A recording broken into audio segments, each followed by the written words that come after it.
grew up in a community called Lax Kw'alaams, and I was very happy today that we got to see our Sm'ogyet here walked in. I was very surprised and jumped up and wanted to hug him because he'll be able to talk about the story and the reason that we kind of went on to Lelu Island. Our traditional word for this island is Lax U'u'la. And I think the first couple of days that we were on there, some of the elders came and told us that that's the traditional word that we used. And I'll be passing it off to our Sm'ogyet, but I really wanted to emphasize that when we first reoccupied, because that's really what it is a reoccupation of our traditional territory, this wonderful, courageous chief came and stopped his fishing at that time because they were just heading out to Bella Bella to finish off the second half of their season. And him and his son, and his two sons, his other son here, Joey, decided that, no, I'm not going to go over to Bella Bella and go fishing. This is too important. I'm going to sit here and I'm going to stay here until all of this stops. So this was all kind of new to all of us. And he's been there through thick and thin and has really brought attention to this really important issue. And it has to do with our traditional territories. It also has to do with them trying to build a huge LNG project right at the heart of our salmon estuary. It's the second biggest salmon estuary in Canada.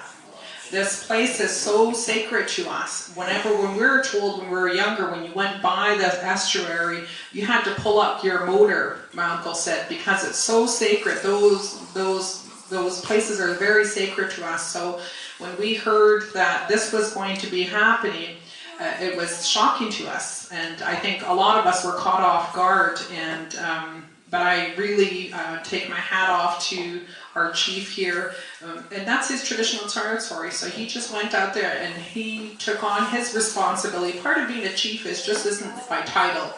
A chief means that you have responsibility not only to your people but to your land. And so he's really got our community surrounded and really got the community together in terms of protecting this very sacred area to us. So I will pass it off to him, and we'll talk a little bit about kind of how we.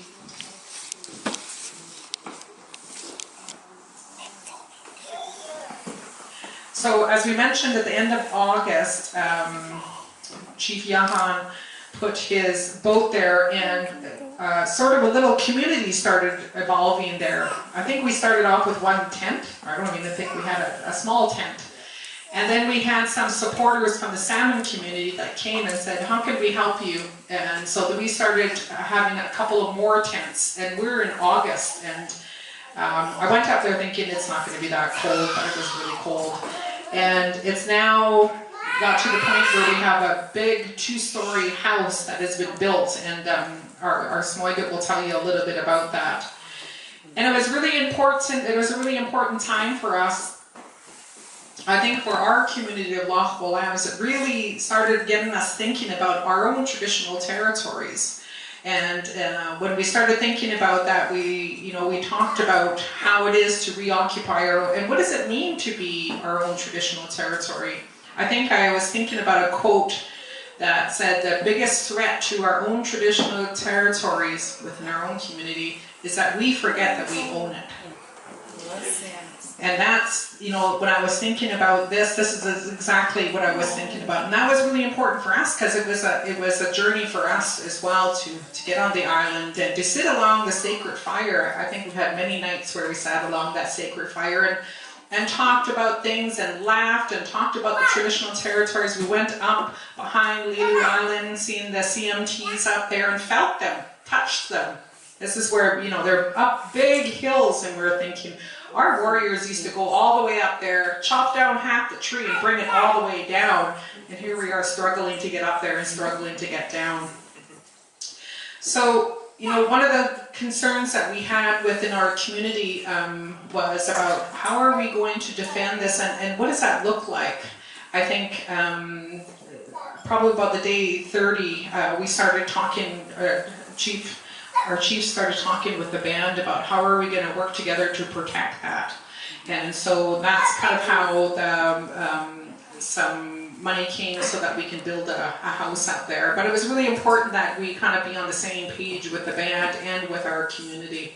So that came along quite nicely, and I think that one of the biggest things that we're having trouble with is that they are continuing to do drilling. They are not supposed to be doing it on flora banks, certainly not supposed to be doing it on flora banks. They have permits to do it on Agnew Bank, but these guys have caught them many times and have taken pictures and taken videos of them actually drilling on flora banks. So we're dealing with a big corporation that tells everybody in Prince Rupert, in Port Edward, and everywhere else, you guys, this is a wonderful dream coming. You guys are going to have a lot of money in this community, and we're having lots of jobs in this community.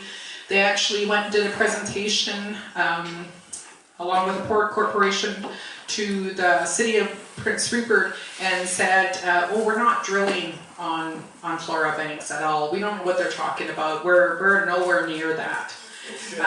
Yeah, and we said, well, actually we have pictures of them dried up on flora banks. They weren't just on there, they were dried up on there.